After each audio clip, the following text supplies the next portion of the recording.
ওম শ্রী চিন্ময় সদ্গুরবে নমঃ।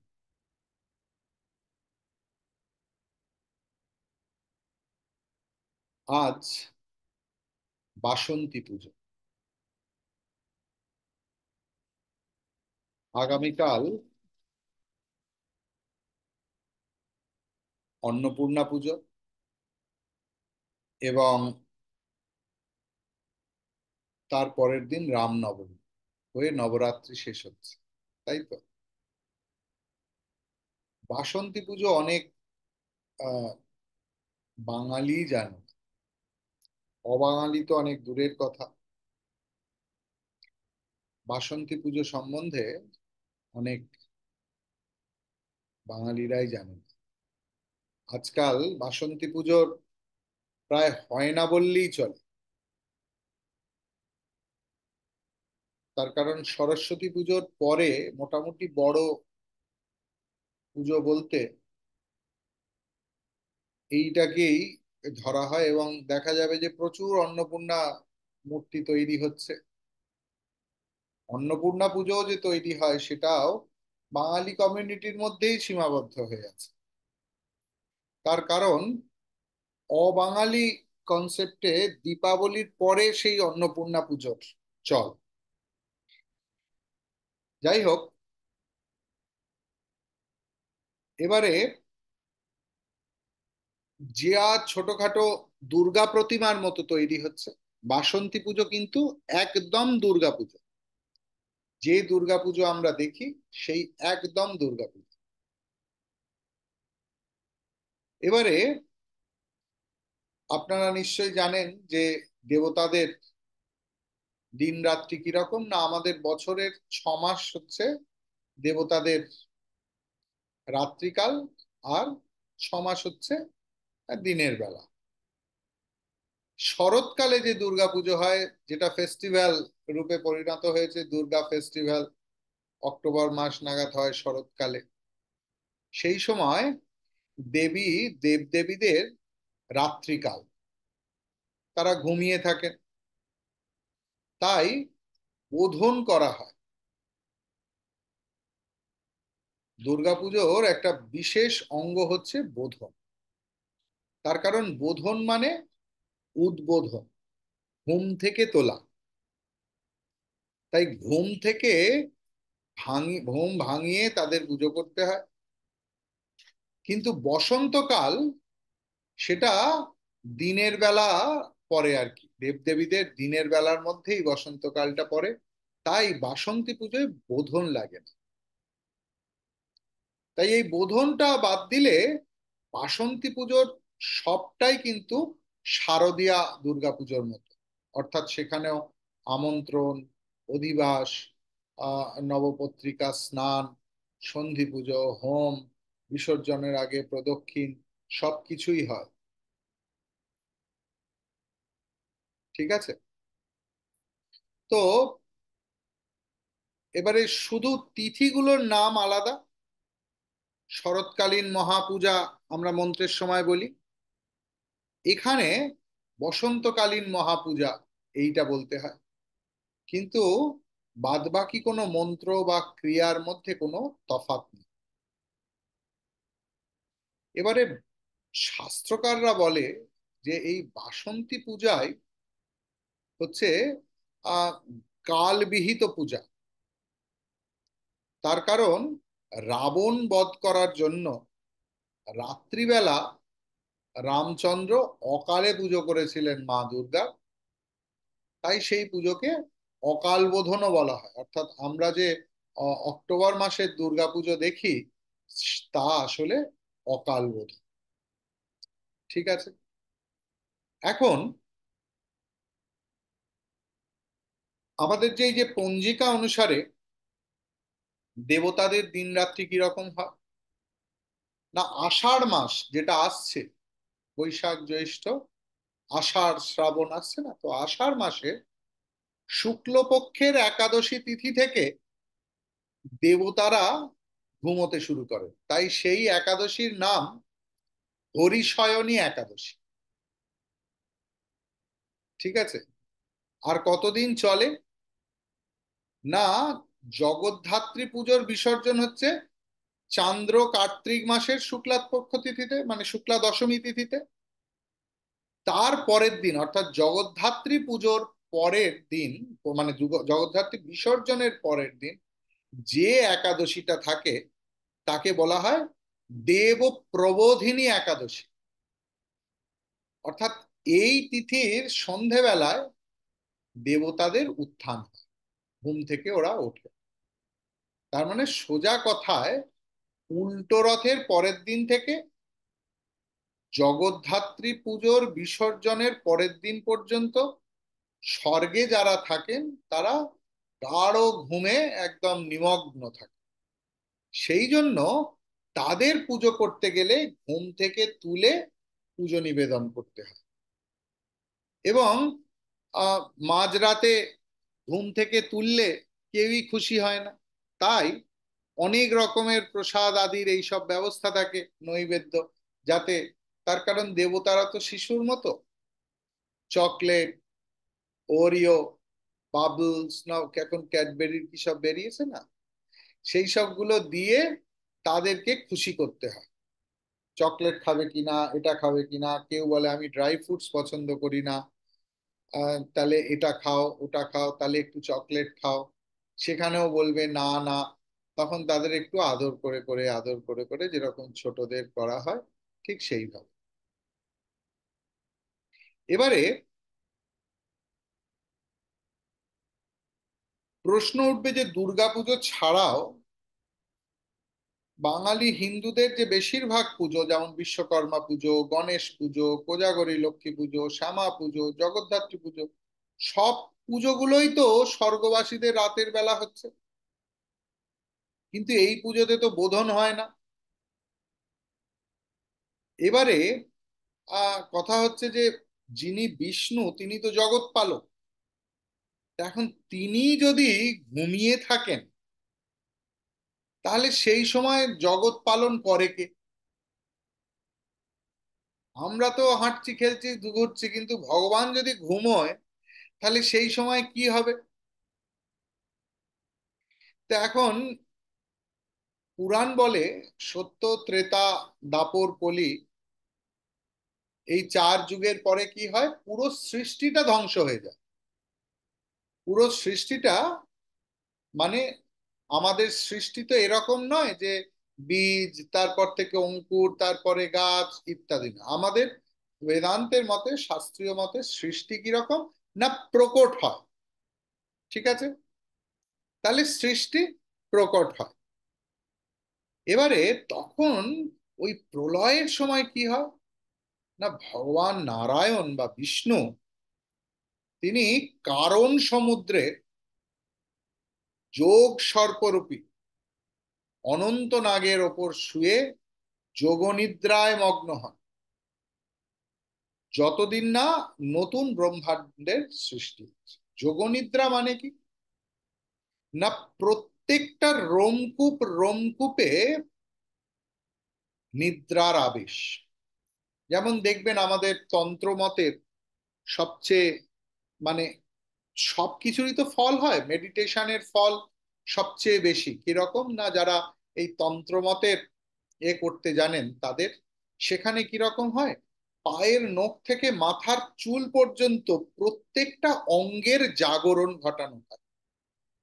প্রত্যেকটা অঙ্গের জাগরণ মানে প্রত্যেকটা অঙ্গের অধিষ্ঠাত্রী দেবদেবী আছে। চোখের দেবতা আছে, নাকের দেবতা আছে, মুখের দেবতা আছে, হাতের দেবতা আছে। আমাদের সারা শরীরের প্রত্যেকটা অঙ্গের অধিষ্ঠাত্রী দেবতা আছে। এবং ধ্যান এবং মন্ত্রের মাধ্যমে সেই দৈবী সত্তাকে জাগানো হয়। এবং তা একা করা যায় না, তা অবশ্যই গুরু সান্নিধ্যে করতে হয়। আপনারা যদি শ্রীরামকৃষ্ণের জীবন দেখেন তাহলে দেখবেন যে সেখানে তান্ত্রিক মা তাকে শেখাতে এসছেন, এবং তিনি অনেক মাস তার সঙ্গে থেকে গিয়ে তাকে শেখাচ্ছেন। এবং সেই সময়ে তিনি হয়তো কখনো কামারপুকুর গেছেন, এবং মা সারদা দেবী আসতে কখনো কখনো উনি বিরক্তও হয়েছে। আমরা এই এই সাধন পদ্ধতির কথা পরে আলোচনা করব। আজকে এখন কথা হচ্ছে যে শ্রী শ্রী চণ্ডী দেবী ভাগবত অনেকগুলো শাস্ত্রে গ্রন্থে আছে যে মধুকৈটব বধের উপাখ্যান আছে, যে ঘুমন্ত নারায়ণ তিনি কি করছেন না, কর্ণমল কানের ময়লা থেকে দুজন অসুরের সৃষ্টি হয়েছে। এবারে তারা সৃষ্টি হয়ে প্রথম কি করছে না, ব্রহ্মাকে মারতে উদ্যত হচ্ছে। তো আমরা চণ্ডীর প্রথম অধ্যায় পাই, ঠিক আছে? সেখানে দেখছি কি না, বিষ্ণুর নাভি কমলে যে অবস্থিত প্রজাপতি ব্রহ্মা সেই অসুরদ্বয়কে অত্যন্ত উগ্র এবং আহ, এই জন অর্দনকারী বিষ্ণুকে নিদ্রিত দেখে, ঘুমোচ্ছে দেখে তিনি আহ বিশ্বেশ্বরী জগদ্ধাত্রী সৃষ্টি স্থিতি সংহারকারিণী ভগবতী দেবীর তিনি স্তব করতে লাগলেন। এবারে ব্রহ্মা যোগ নিদ্রারূপী মহামায়াকে জাগানোর জন্য স্তব করছেন না, তিনি কিন্তু জেগে আছেন। তিনি দেবীকে কি বলছেন না, বিষ্ণুকে জাগিয়ে দিতে বলছেন। তার মানে এহেন মহাদেবী, যিনি সৃষ্টি ধ্বংস হলেও সদা জাগ্রত থাকেন, তাকে জাগানোর জন্য বিল্ব বৃক্ষ মূলে বোধন করতে হয় না। এবারে শরৎকাল দেবদেবীদের ঘুমানোর সময় সমস্যাটা তৈরি হয়েছে এই দেবদেবী শব্দ নিয়ে। এবারে দীপ ধাতু থেকে দেবতা এসছে, দেব শব্দ এসছে। আপনারা দেখুন, আমরা কিন্তু সংস্কৃত সাহিত্যে বলি পিতৃদেব, মাতৃদেব, গুরুদেব, আচার্যদেব, এইসব বলে থাকি। তো ব্রাহ্মণ বংশে জাত আহ পুরুষদের অনেক সময় দেব লিখতে হতো, ঠিক আছে? ব্রাহ্মণ কন্যাদের দেবী বলা হতো, বা কোনো বিশিষ্টদের যেমন রাধারানী দেবী, আশাপূর্ণা দেবী, প্রভাবতী দেবী, জানকী দেবী আমরা জানি, ঠিক আছে? সুতরাং সকর্মের ফলে, মানে সকাম কর্ম করে, বেদ বিহিত সকাম কর্ম করে পুণ্য ফলে যারা মৃত্যুর পরে স্বর্গবাসী হয়েছে, যতদিন পর্যন্ত তাদের জন্ম না হচ্ছে তাদের দেবতা বলা হয়, ঠিক আছে? এবারে এই দেবতা পদও কিন্তু সেটা একটা উম, ক্ষণস্থায়ী, তার কারণ স্বর্গে কেউ চিরকাল থাকে না। তাহলে আমরা দেখেছি দৈত্যরা প্রায় বেশিরভাগ সময় দেবতাদের সঙ্গে লড়াইয়ে যেতে, এবং স- সকল পুরাণ মতেই দেবতাদের এই হীনবীর্যতার কারণ তাদের সাধনার অভাব। তো সমস্ত ধর্মমতেই আপনারা যদি দেখে থাকেন, সমস্ত ধর্ম, আমার কথা বিশ্বাস করুন, নইলে নিজেরা পড়ুন, বা আমাদের শাস্ত্রে যারা পড়েছেন, স্বর্গ যেন একটা স্ফূর্তির জায়গা, যেখানে স্বর্গবাসীদের ব্রহ্মজ্ঞান লাভ হওয়ার কোনো জায়গা নেই। সেটা কঠোপনিষদে কিন্তু যমরাজ নচিকেতাকে পরিষ্কার বলে দিয়েছে যে এইসব করলে তোমার স্বর্গ লাভ হবে, কিন্তু স্বর্গে যেহেতু মৃত্যু ভয় নেই, কোনো কিছুর ভয় নেই, অসনা পিপাসা নেই, সব সময়ই ভোগের মধ্যে কাটে, ভোগের সময় আমাদের ত্যাগের কথা মনে পড়ে না। সাধনা কাকে বলে? গুরু সান্নিধ্যে সাধন করলে ভোগের চরম সীমায় তিনি সাধন করা, কিন্তু স্বর্গে তো সেই গুরু শিষ্য পরম্পরা নেই। তাই আমাদের ওই ভোগের সময় আর কোনো কিছু কথা মনে পড়ে না, ঠিক আছে? এবারে যাই হোক, এদেরকে, এরা যখন ঘুমোচ্ছে এইসব দেবদেবীদের জাগানোর জন্য এই বোধনের দরকার, ঠিক আছে? এবারে এদের নিজস্ব কোনো ক্ষমতা নেই। উপনিষদে হৈমবেতি উমার উপাখ্যান স্পষ্ট করে দেখানো হয়েছে। শ্রীকৃষ্ণ গিরি গোবর্ধন ধারণ করে ইন্দ্রাদি যত দেবগণ আছে তাদের দর্পনাশ করেছেন। তাহলে যে কোনো পুজোয় এই ইন্দ্র, দশ দিক পাল, এদেরকে শুধু গন্ধ পুষ্পতেই পুজো করা হয়। ওম অজ্ঞানায় নমঃ, ধর্মায় নমঃ, ধর্মায় নমঃ, দশ দিক পালেভ্যো নমঃ, শুধু গন্ধ পুষ্প দিয়ে, এদের জন্য বিশেষ পুজো হয় না। ঠিক আছে? কিন্তু এই জন্যই এই বিশেষ বিশেষ দেবতাদের পুজো করার সময় আমাদের বোধন লাগে। এবারে শারদীয়া পুজো ছাড়াও যত পুজো আছে সব এক সন্ধ্যার পুজো। কালী পুজো হোক, আমরা আদর করে মা কালীকে এতদিন ধরে পুজো করছি, এত খরচ করে, ভাবলাম যে একদিন রেখে দিই, দুদিন রেখে দিই, 3 দিন রেখে দিই, আজ মঙ্গলবার কাল বৃহস্পতিবার, এইসব আমাদের আছে না ঠাকুর বিসর্জনের ক্ষেত্রে, সেটা হতে পারে। কিন্তু আসল পুজো কিন্তু এক রাত্রি।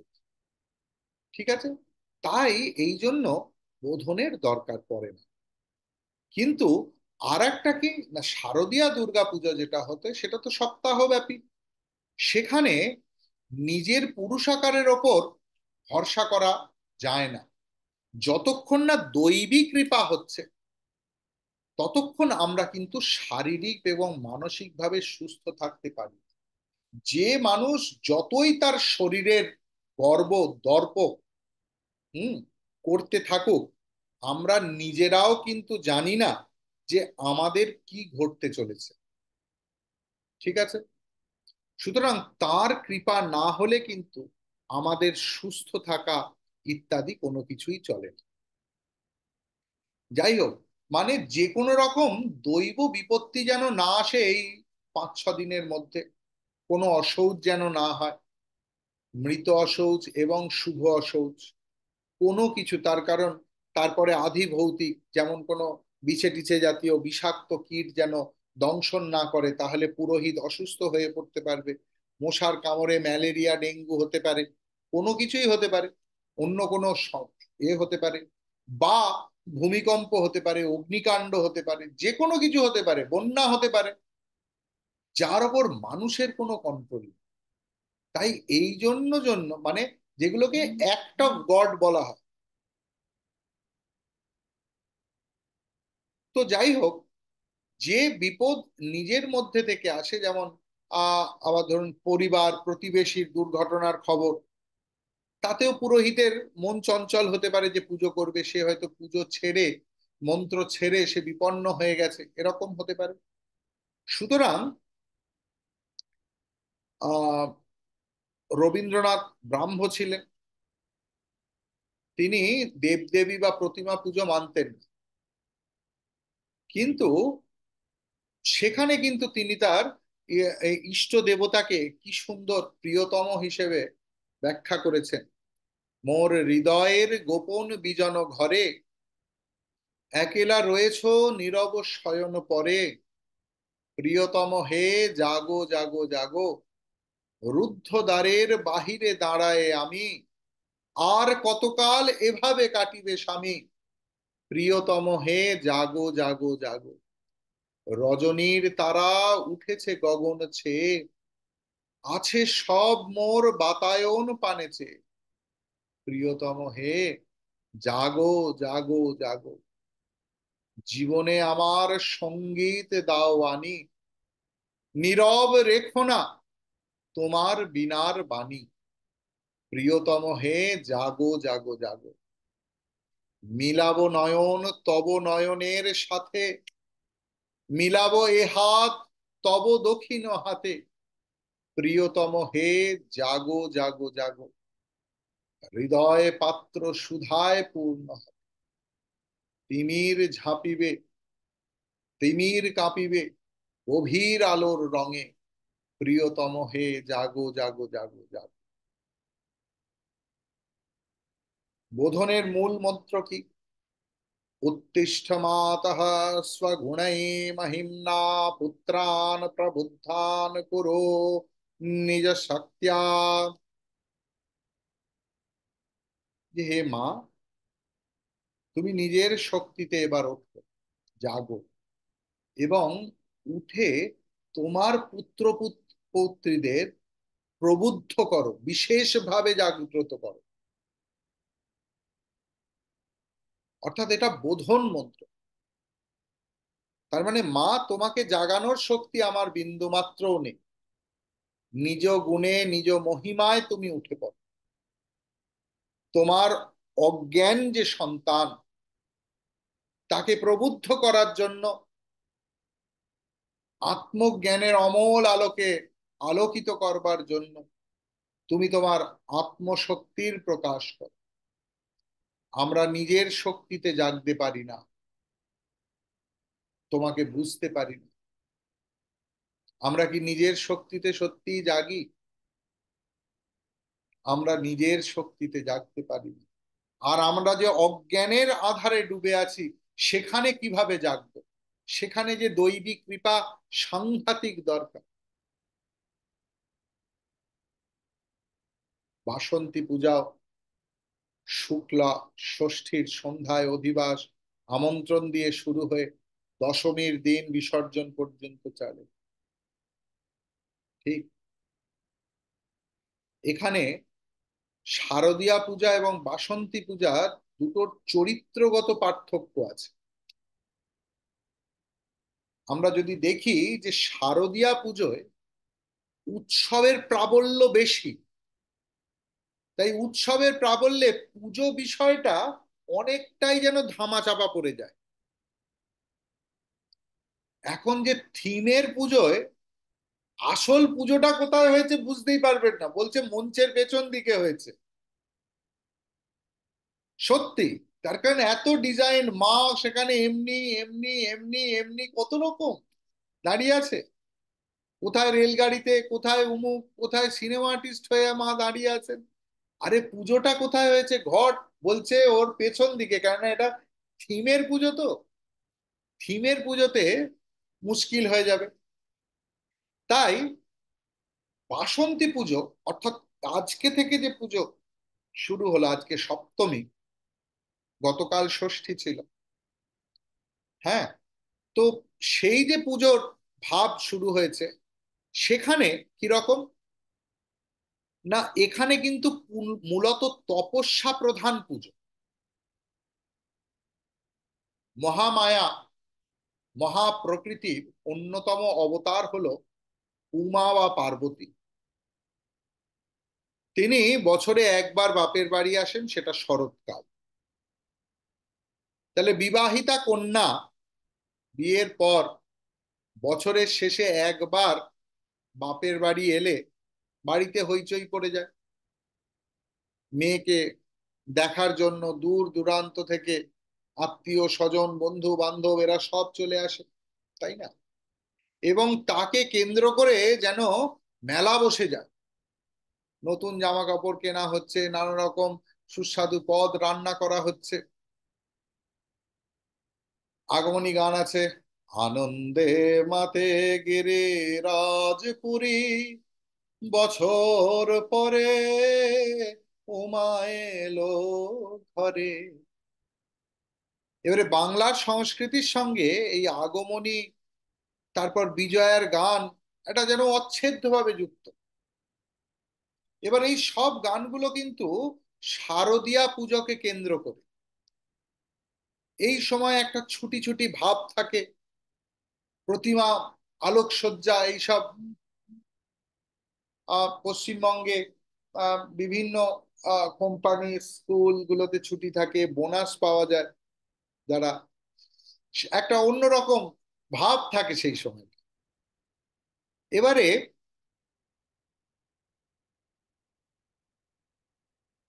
আহ ধর্মকর্মে উদাসীন যারা, আমাদের দাবি মানতে হবে, আমাদের দাবি মানতে হবে, ধর্ম আফিম বলা লোকগুলো দুর্গাপুজোর প্যান্ডেলে সামিল হয়ে তারাও একটা স্টল নিয়ে বই বিক্রি করা শুরু করে। আপনারা দেখেছেন কি? আমি কারোর নাম বলবো না, বুদ্ধিমান বুঝিয়া নিন। অর্থাৎ কোন রাজনৈতিক দল যারা ধর্মকে আফিং বলে দিল, যারা যাদের তাদের মেম্বাররা কোনো পুজোয় অংশ নিলে তাদের মেম্বারশিপ ক্যান্সেল হতো, তারা শুদ্ধ পুজোয় সামিল হয়ে যায় এই শারদীয়া পুজো। সেখানে শিল্পকর্মের প্রভাব প্রচার বেশি। হ্যাঁ। তো এখন কথা হচ্ছে পুজোর শেষ, উৎসবের শুরু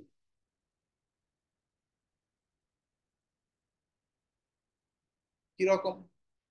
না, শারদীয়া পুজোয় পুরোহিত, তন্ত্রধারক বা চণ্ডী পাঠকের আসনে যারা বসেন, তারা নিজেদের দেহ, মন, আত্মব্যাপী জগন্মাতাকে জাগিয়ে তোলার জন্য তার কৃপা প্রার্থনা করেন, যাতে উৎসবের দিনগুলোতে তারা যেন একাগ্র চিত্তে মায়ের আরাধনা করতে পারে।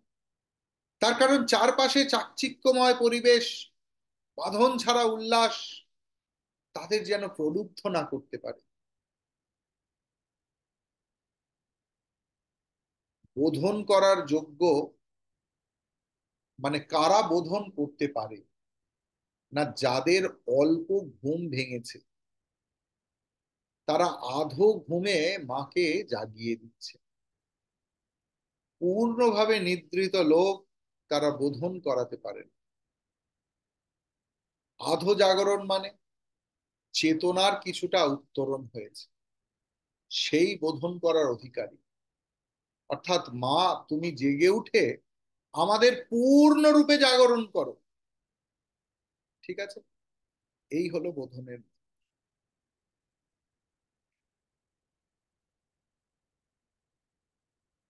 চেতনার আধো জাগরণ হয়েছে এমন মানুষ কি চৈত্র বৈশাখ মাসে এই প্রবল গরমে দুর্গাপুজো করতে আগ্রহী হবে?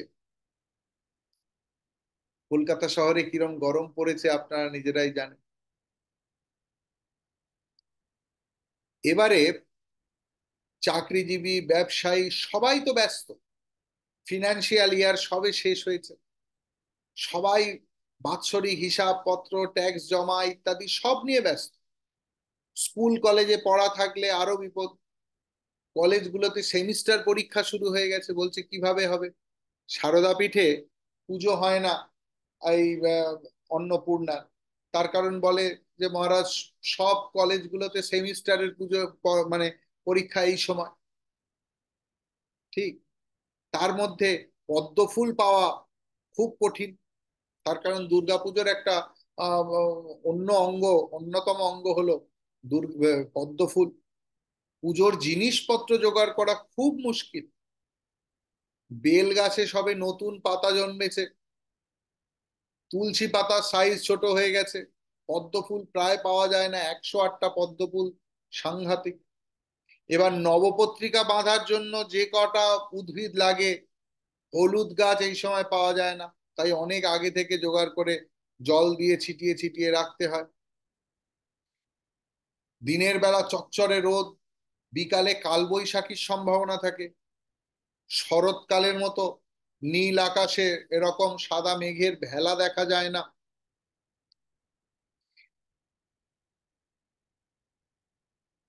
গঙ্গার ঘাটে আলো টালো নেই যে বিসর্জনের এই রকম হবে। নবমীতে অন্নপূর্ণা প্রতিমা ভাসান দিয়েই কুলিরা ফিরে যায়। তাহলে এক কথায় বাসন্তী পুজো করা মানে হচ্ছে সম্পূর্ণরূপে তপস্যা করা। মা নিজে কৃপা করে না জাগালে টানা 5 দিন ধরে পুজো করার ইচ্ছে কারোর মনে জাগবে না। ঠিক। তো এখন যোগাড় যন্ত্র করার মধ্যে দিয়েই তিনি সেবককে কঠোর কৃচ্ছ সাধন করিয়ে নিচ্ছেন। বাসন্তী পুজোর সংকল্প যারা করেন, তারা তাদের চেতনায় পূর্ণ জাগরণ, জাগরিত না থাকলে এই ইচ্ছে হবে না। মায়াতন্ত্র আর শাকম্ভরী তন্ত্রে দুর্গোৎসব বিবেক বলে একটা অংশ আছে। তো বিশেষ তত্র বোধন প্রক্রিয়া নাস্তি বোধিতয়া বোধন অসম্ভবা। জাগ্রত ব্যক্তিকে জাগানো যায় না, তিনি আগে থেকেই জেগে আছে। ঠিক আছে। স্কন্ধ ষষ্ঠী এই যে দুর্গাপুজোর এই যে শারদীয়ার দুর্গা ষষ্ঠী, আচ্ছা আজকেরটা মানে এইখানে যে ষষ্ঠী ছিল অর্থাৎ গতকাল ছিল অশোক ষষ্ঠী, মতান্তরে স্কন্দ ষষ্ঠী। তাই জন্য আমাদের গতকাল হবন হয়েছে। আহ আম্মা এসে বলল যে আমি তো ইডলি খাবো না, কেননা আমাদের এখানে পুজো অর্চনার পরেই একটা খাওয়া দাওয়ার ব্যবস্থা থাকে। কেন না, আজকে অশোক ষষ্ঠী। অশোক মানে হচ্ছে শোক রহিত। তো যাই হোক, কিন্তু একটা আহ, প্রথা তো চলে আসে, তার জন্য তারা এইসব খেতে টেতে চায় না। এই সময় অশোক ফুলের কুঁড়ি খেতে হয়, যাতে সন্তানের মৃত্যুজনিত শোক না পেতে হয়। তবে ব্রত আর পুজো কিন্তু এক জিনিস নয়। যাই হোক, শুক্লা সপ্তমীর দিন নবপত্রিকা স্নান, প্রবেশ, স্থাপন করে পূজা শুরু, তারপর প্রতিমায় প্রাণ প্রতিষ্ঠা। এই দিনের আলাদা কোনো নাম নেই, বাসন্তী সপ্তমী বলা হয়। শারদীয়া পুজোর ষষ্ঠী এবং সপ্তমীকে ইদানিং কালে মহাষষ্ঠী, মহাসপ্তমী এইসব বলা হয় না বিভিন্ন থিমের পুজো। তো যাই হোক, আদবে মোটেই নয়। পঞ্জিকায় কিন্তু লেখা আছে দুর্গা ষষ্ঠী, দুর্গা সপ্তমী। খালি অষ্টমী তিথির নাম মহাষ্টমী। তার কারণ শ্রীরামচন্দ্র মহা বিপদ থেকে রক্ষা পেয়েছিল। এবার বাসন্তী পুজোর যে অষ্টমী অর্থাৎ আগামীকাল, তাকে কিন্তু বলা হয় অশোক অষ্টমী। তার কারণ জন্ম থাকলেই মৃত্যু হবে, শরীরের যে জন্ম হয়েছে তার মৃত্যু হবে। এবার দুর্গাপুজো যে যদি যথাযথ করতে পারে, সেই সাধক কিন্তু শোক রহিত হন। তিনি বুঝতে পারেন যে জীবন, জন্ম এবং মৃত্যু সবসময় আমরা, মানে জন্মতেও হোক বা মৃত্যুতেই হোক, আমরা মায়ের কাছে আছি। জীবন মরণের সীমানা ছাড়ায়ে বন্ধু হে আমার রয়েছে দাঁড়ায়। চলো গুরু, নিয়ে চলো আমায় তোমার সেই দেশে, যে দেশে নেই জন্ম মৃত্যু, সে দেশে মন টেনেছে। ওহে গুরু, নিয়ে চলো আমায় তোমার সেই দেশে। অর্থাৎ সাধক বুঝতে পারেন যে জন্মতেও তিনি, মৃত্যুতেও তিনি। তাই জন্য আমরা যদি পুজোর মন্ত্র দেখি, জ্ঞানায় নমঃ, তারপরেই বলছে অজ্ঞানায় নমঃ, ধর্মায় নমঃ, তারপরেই বলছে অধর্মায় নমঃ। অর্থাৎ কোনো কিছুতেই তিনি নেই এটা হতে পারে না। সুস্থ পায়েও তিনি আছেন, অপারেশনের পায়েও তিনিই আছেন।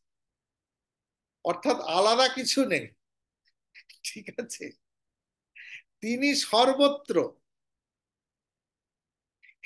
এবারে হচ্ছে, যাই হোক, সাধক অনুভব করে যে দেহ চলে যাওয়ার পরে তার আত্মীয় বন্ধুরা জগন্মাতার স্নেহ ছায়ায় ভালোই আছেন। তার কারণ কুপুত্র যদি বা হয় কুমাতা কদাচন। তাই সাধক কারোর জন্য শোক করেন। অষ্টমী এবং নবমী পুজোর সন্ধিক্ষণে চামুন্ডা পূজা, হুম, বাসন্তী এবং শারদীয়া, অর্থাৎ এই যে বাসন্তী পুজো হচ্ছে এখানেও কিন্তু সন্ধি পুজো হয়। তবে শারদীয় পুজোর যে সন্ধিক্ষণ, তার নাম উমা মহেশ্বর তিথি। বাসন্তী পুজোর ক্ষেত্রে সেরকম কোনো নাম নেই। এবারে বাসন্তী পূজা দুর্গাপুজোর নবমী তিথির নাম রামনবমী।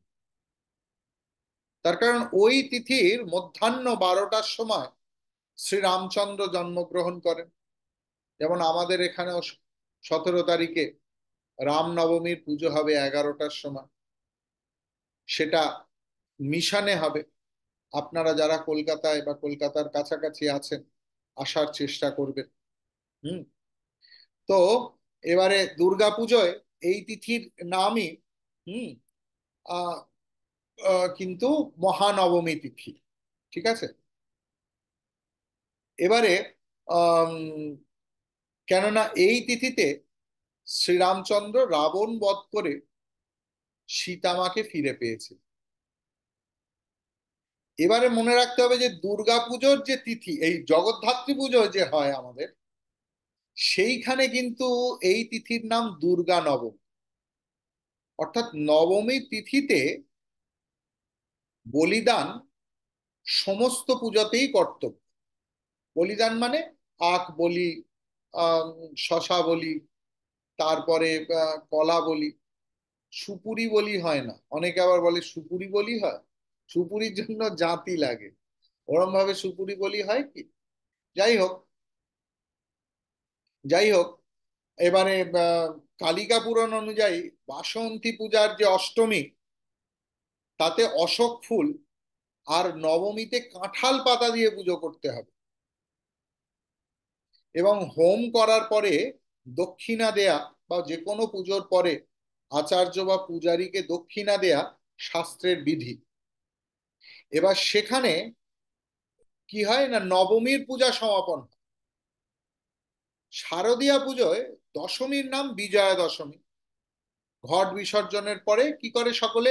অপরাজিতা পুজো করে। কিন্তু বাসন্তী পুজোর দশমীর কোনো বিশেষ নাম নেই। নক্ষত্র সন্নিবেশ আলাদা হয়, অপরাজিতা পূজাও হবে না। ঠিক আছে? এবারে কোজাগরী লক্ষ্মী পুজো কিন্তু শারদীয়া পুজোর অঙ্গ। যেখানে দুর্গা প্রতিমা বসানো হয়েছিল ঠিক সেখানেই লক্ষ্মী প্রতিমা স্থাপন করে দুর্গা পুজো সমাপন করতে হয়। বাসন্তী পূজার পরবর্তী এতে যে পূর্ণিমা আছে, তাতে কিন্তু কোনো লক্ষ্মী পুজো হয় না। এবং এই তিথির কোনো আলাদা নামও নেই, যে ও আগেরটা যেরকম কোজাগরী ছিল। তাহলে একই সাধক একই বছরে বাসন্তী এবং শারদীয়া দুটো দুর্গাপুজো করতে পারবে না। অর্থাৎ যেখানে দুর্গাপুজো হয় সেখানে বাসন্তী পুজো হবে না। ঠিক আছে? প্রথম কথা হচ্ছে আধ্যাত্মিক দিক দিয়ে, যে তার চেতনার স্তর অনুযায়ী সে যে কোনো একটা, অর্ধ জাগ্রত হলে সে শারদীয়া পুজো করবে, পূর্ণ জাগ্রত হলে সে বাসন্তী পুজো করবে। আর একটা কি না, আমরা বিসর্জনের সময় একটা মন্ত্র বলি, সংবৎসর জ্ঞাতিতে তু পুনরাগমনায় চ।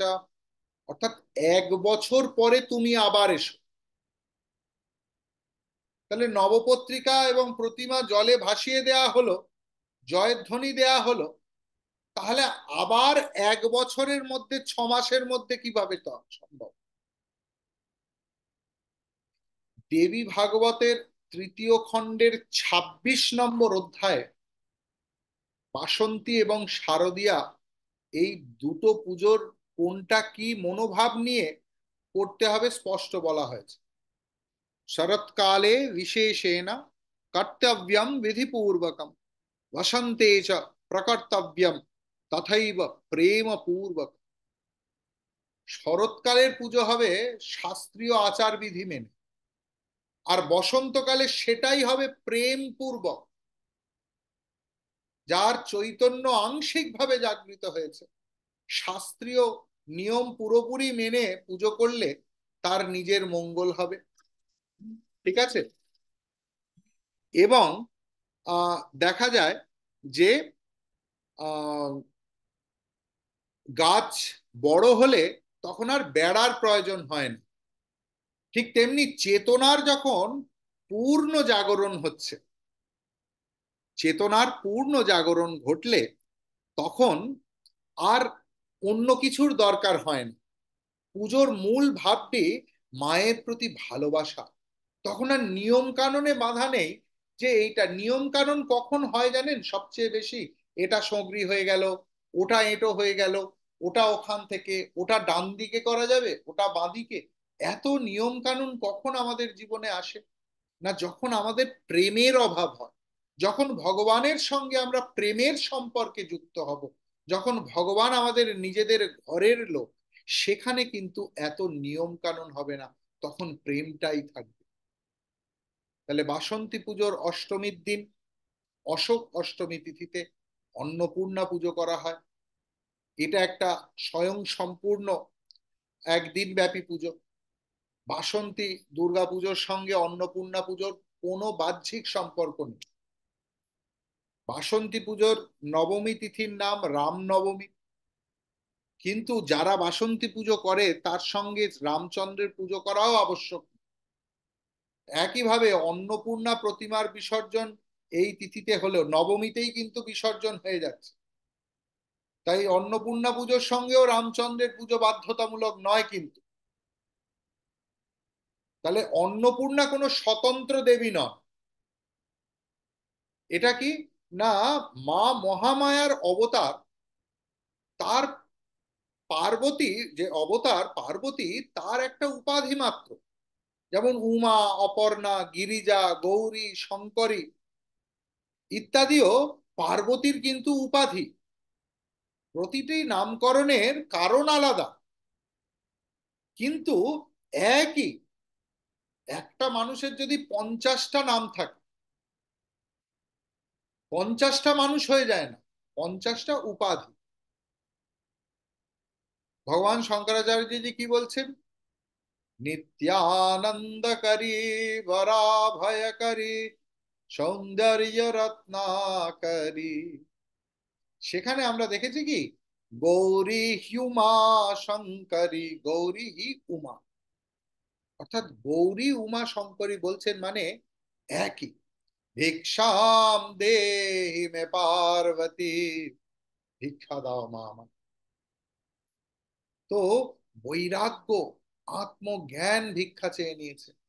মাতা মে পার্বতী দেবী, পিতা দেব মহেশ্বর, বলছে না? এবং ভিক্ষা কেন? না জ্ঞান এবং বৈরাগ্য, উদার পূর্তির জন্য নয়। আজকে কি কি আছে গো ভিক্ষায়, মেনু শুনেই জিভ দিয়ে জল বেরোচ্ছে, তা নয়। জ্ঞান এবং ভক্তি বৃদ্ধি। অন্নপূর্ণা এবং দুর্গার বীজ মন্ত্র একই, হ্রিং। হ্রিং বলছে মানে এক, উভয়ত্ব যে নেই, উভয়েরই যে একত্ব, সেইটা বলা হয়েছে। শারদীয়া এবং বাসন্তী উভয় ক্ষেত্রেই মা মহামায়াকে দুর্গা রূপে পুজো করা হয়। পার্বতী বা উমার পুজো শুধুমাত্র নবপত্রিকায় হলুদ গাছ, হুম, অধিষ্ঠাত্রী দেবী রূপে করা হয়, এর বেশি না। এই প্রসঙ্গে মনে রাখতে হবে যে বিষ্ণুর যে 10 অবতার, অবতার মৎস্য, কূর্ম, বরাহ, এই রকমই মা মহামায়ারও কিন্তু অনেক অবতার আছে। প্রজাপতি দক্ষের কন্যা সতী, হিমালয়ের কন্যা পার্বতী, যশোদার গর্ভজাত যোগমায়া, মাদুরায়ের পাণ্ড্য রাজার কন্যা মীনাক্ষী, বা বানাসুরের নিধনকারিণী দেবী কন্যাকুমারী, এরা প্রত্যেকেই কিন্তু মহামায়ার অবতার। আবার এদের ধ্যান মন্ত্র ইত্যাদি সব আলাদা আলাদা হয়েছে। খুব মা মহামায়ার সাথে এদের সম্পর্ক বোঝানোর জন্য একটা উপমার সাহায্য, যেমন দুধ থেকে দই, ক্ষীর, ছানা, মাখন, ঘি উৎপন্ন হয়। এই দুগ্ধজাত সামগ্রীগুলো একটাই বেসিক জিনিস হচ্ছে দুধ। প্রতিটার কিন্তু রং, স্বাদ, গন্ধ বা তা দিয়ে যদি রান্না করা হয় সেটা আলাদা। ঠিক এক্ষেত্রেও তাই। এবারে দেবী কিন্তু পার্বতী বছরে দুবার পুজো পাচ্ছে। শিবরাত্রির সময় হর পার্বতীর যুগলে, যেখানে উনি কিন্তু অপ্রধান দেবতা। শিবরাত্রিতে শিবের পুজোই প্রাধান্য পায়। আবার অশোক অষ্টমী তিথিতে অন্নপূর্ণা রূপেই তিনি প্রধান। সেখানে কিন্তু শিব থাকলেও মায়ের পুজো প্রধান হচ্ছে। তো বলা হচ্ছে যে শারদীয়া দুর্গাপুজোর সময় পার্বতী পিতৃগৃহে মানে ভক্তগৃহে কন্যা রূপে আসেন। ভক্তদের সাথে একযোগে মা দুর্গার পুজোয় আনন্দ উৎসবে মেতে যান। আর অন্নপূর্ণা পুজোর সময় শিবের গৃহিণী রূপে ভক্তদের বাড়িতে নিমন্ত্রণ করে নানা রকম ভক্তদের কি করছেন, নানা রকম সুস্বাদু অন্ন ব্যঞ্জন খাওয়াচ্ছেন। তাই ম- মা অন্নপূর্ণার প্রতিমায় যে শিব, তার নাম দশবক্ত্র শিব। তাই অন্নপূর্ণা পুজোয় নিমন্ত্রণ না করলেও যাওয়া যায়। এ এক এমন বিচিত্র পুজো। তার কারণ মা সেখানে ভক্ত, এখানে নেমন্ত্রণ হয়ই না। আমরা বলি না, এ কি আমায় বলেছে এবছর। অন্নপূর্ণা পুজো এমন একটা পুজো যেখানে শুনলেই যাওয়া যায়। তার কারণ সেখানে শিবের নামই দশবক্ত্র শিব। মা 10 জনের মুখে, মানে 10 লক্ষ 10 কোটির মুখে খাবার তুলে দিচ্ছেন, অন্ন তুলে দিচ্ছেন। ভগবান শিবই যেন ভক্ত রূপে আসেন। তাই এই অন্নপূর্ণা পুজোয় বন্ধুও, মানে আত্মীয় বন্ধু, আমন্ত্রিত অতিথিদের সঙ্গে অনেক অনাহুত ব্যক্তিও আসে। ঠিক আছে, অনিমন্ত্রিত দর্শনার্থীরাও এখানে অত্যন্ত যত্ন সহকারে প্রসাদ পান। এবং যিনি পুজো করেন তিনি কিন্তু শিবজ্ঞানে ভোগ, মানে প্রসাদ পাওয়ান। যত্র জীব তত্র শিব, এই কথাটা রেখেই অন্নপূর্ণা পুজো হয়। তাহলে আজকে আমরা বাসন্তী পুজো, অন্নপূর্ণা পুজো, কিছুটা রামনবমী, কিছুটা শারদীয়া পুজোর এ বিষয়গুলো শুনলাম। আশা করি আপনাদের সকলের কিরম লাগলো জানি না, একটা নতুন জ্ঞান পেলেন, ধারণা পেলেন, এই আর কি।